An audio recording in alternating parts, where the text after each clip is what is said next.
అమరావతిలో సీఎం చంద్రబాబు అధ్యక్షతన AP cabinet సమావేశం ప్రారంభమైంది. 55కు పైగా అంశాలతో కూడిన అజెండాపై మంత్రివర్గం చర్చిస్తోంది. ఏపీ పర్యాటక విధానం 2024-29కి అదనపు సవరణలు, భారీ ఈవెంట్ల నిర్వహణ, టూరిజం ప్రమోషన్కు నిధుల కేటాయింపులకు ఆమోదం తెలిపింది. ఐఐటీ, జేఈఈ, నీట్ విద్యార్థుల కోసం విశాఖ, గుంటూరు, నెల్లూరులో సెంటర్స్ ఆఫ్ ఎక్సలెన్స్ ఏర్పాటుకు నిర్ణయం తీసుకుంది. శ్రీ సిటీలో పరిశ్రమల విస్తరణ, కుప్పంలో ప్రాజెక్టులు, విశాఖలో భూ కేటాయింపులు సహా పలు ప్రతిపాదనలకు కేబినెట్ ఆమోదం తెలిపింది.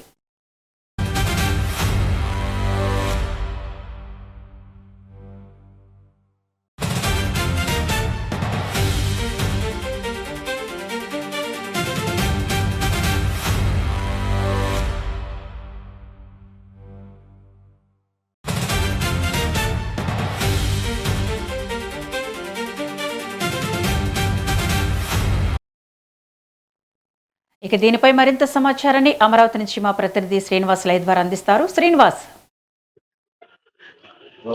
ఈరోజు ఆంధ్రప్రదేశ్ ముఖ్యమంత్రి చంద్రబాబు నాయుడు అధ్యక్షతన సచివాలయంలో మంత్రిమండలి సమావేశం కొనసాగుతుంది. ఉదయం 10:30 గంటలకు ప్రారంభమైనటువంటి సమావేశం ఇంకా కొనసాగుతున్నటువంటి పరిస్థితి కూడా ఉంది. ముఖ్యంగా చూసినట్లయితే గనక ముఖ్యంగా 55 అంశాల అజెండా తోటి ఈరోజు కేబినెట్ సమావేశం ప్రారంభం జరుగుతుంది.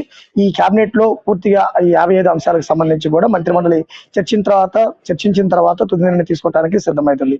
ముఖ్యంగా చూసుకున్నట్లయితే గనక ఆంధ్రప్రదేశ్ లో 2024-29కి సంబంధించి టూరిజం శాఖకు సంబంధించినటువంటి దానిపైన, దాని డెవలప్ పైన, దాని పాలసీ పైన కూడా పూర్తి స్థాయిలో చర్చించడానికి సిద్ధం కావడం జరిగింది. టూరిజానికి సంబంధించి భారీ ప్రమోషన్స్ ఏర్పాటు చేయాలి, అవసరమైతే గనక నిధులు ఎక్కువగా కేటాయించే విధంగా ఉండాలి, వాటికి సంబంధించినటువంటి విధి విధానాలను ఖరారు చేసే విధంలో కూడా ఈ రోజు కేబినెట్ లో చర్చించడానికి సిద్ధం కావడం జరిగింది. అలానే చూసుకున్నట్లయితే గనక శ్రీ సిటీలో ఉన్నటువంటి పరిశ్రమలకు సంబంధించినటువంటి వాటిని ఎక్కువగా పెంచే అవకాశం ఉన్నది.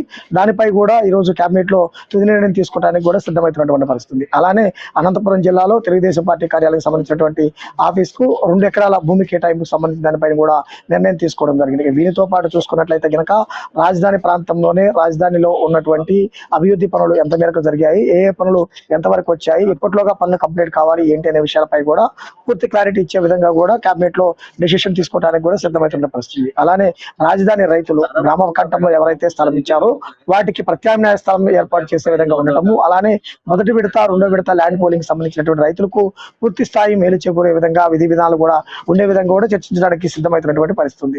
అయితే ముఖ్యంగా చూసినట్లయితే గనక ఈ రోజు మంత్రిమండలి సమావేశంలో మొత్తం 55 అంశాల అజెండా తోటి మంత్రిమండలి సమావేశం కొనసాగుతుంది.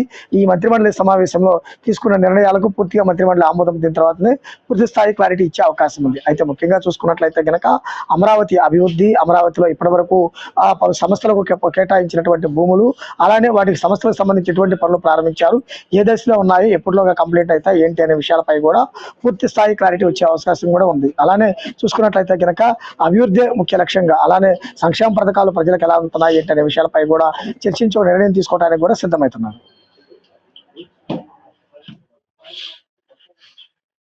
Thank you Srinivas.